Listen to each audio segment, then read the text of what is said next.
Shalom, shalom, muito bom dia, Pastor Zedequias, uma palavra de fé ao seu coração. Jonas, capítulo de número 4, do 5 ao 11, diz assim: Então Jonas saiu da cidade e sentou-se ao oriente desta cidade, e ali fez uma cabana e sentou-se embaixo dela, à sombra, até ver o que aconteceria à cidade. E fez o Senhor Deus nascer uma boboreira, e ela subiu por cima de Jonas para que fizesse sombra sobre a sua cabeça, a fim de o livrar do seu enfado. E Jonas se alegrou em extremo por causa da boboreira. Mas Deus enviou um verme no dia seguinte, ao subir da alva, a qual feriu a boboreira, e esta se secou.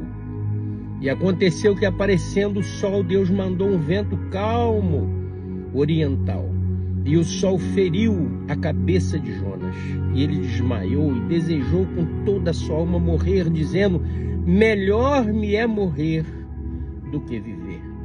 Então disse Deus a Jonas: fazes bem que assim te ires por causa da boboreira?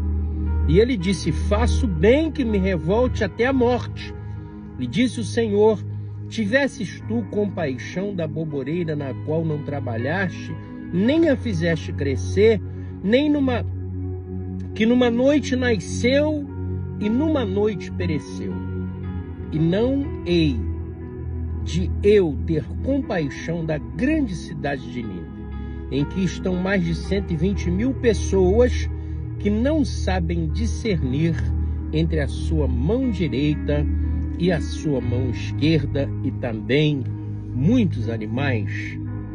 O livro de Jonas termina assim: Jonas, Deus o manda para levar uma mensagem profética à grande cidade de Nínive. Mas Jonas tinha em seu coração algo que ele aprendeu desde sua infância, que aquela cidade de Nínive, que o povo de Nínive era um povo que não prestava, era um povo que era cruel, era um povo que fazia coisas que não agradavam aos olhos do Senhor. E Jonas não quer ir. Ele entra numa guerra entre si, porque a mente de Jonas não podia conceber de ir pregar o arrependimento para aquela cidade, mesmo porque ele achava que eles não o atenderiam. E ele vai para uma outra cidade chamada Tarsis. E um grande temporal naquele navio onde ele estava, um grande temporal acontece, jogam ele no mar, e ele é tragado por um grande peixe, que depois vai e o vomita lá na cidade, pertinho da cidade onde ele tinha que levar a palavra.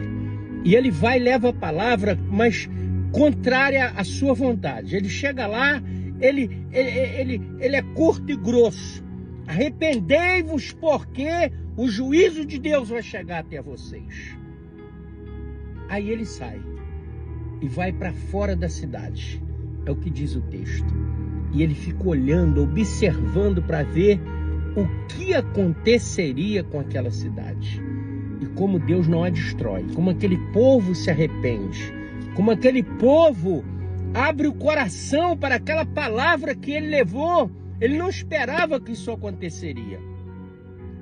Ele agora se deita, e ali Deus faz crescer uma boboreira que traz sombra sobre ele. Ele fica feliz.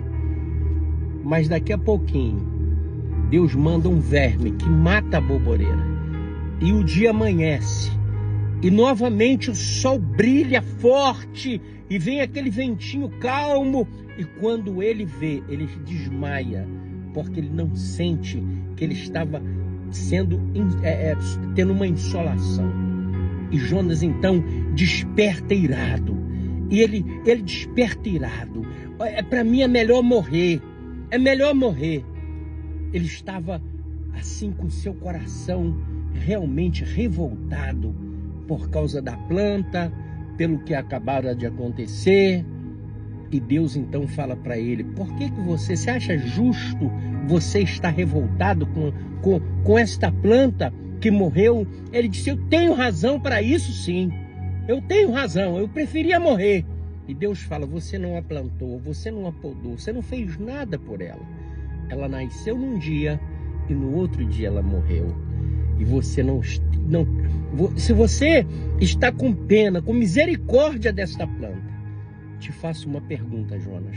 Não teria eu de ter misericórdia daquela cidade que tem muitas e muitas pessoas, mais de 120 mil pessoas, que não sabem discernir a mão direita nem da esquerda? Deus faz a Jonas essa pergunta.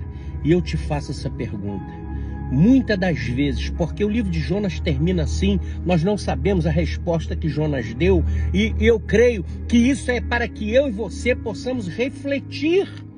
Será que muitas e muitas vezes nós não olhamos para uma pessoa e não dizemos: Deus tem que fazer justiça?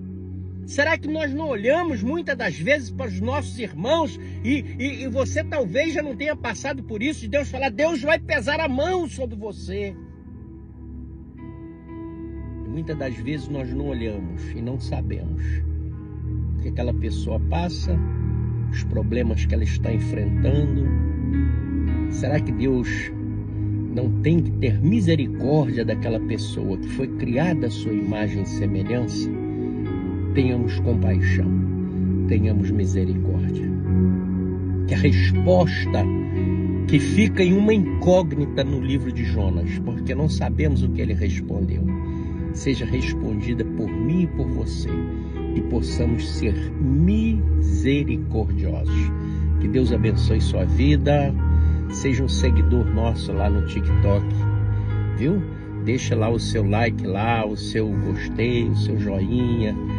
Divulgue, compartilhe esse vídeo para que mais pessoas conheçam esta palavra que é pura, santa e verdadeira. Deus abençoe sua vida.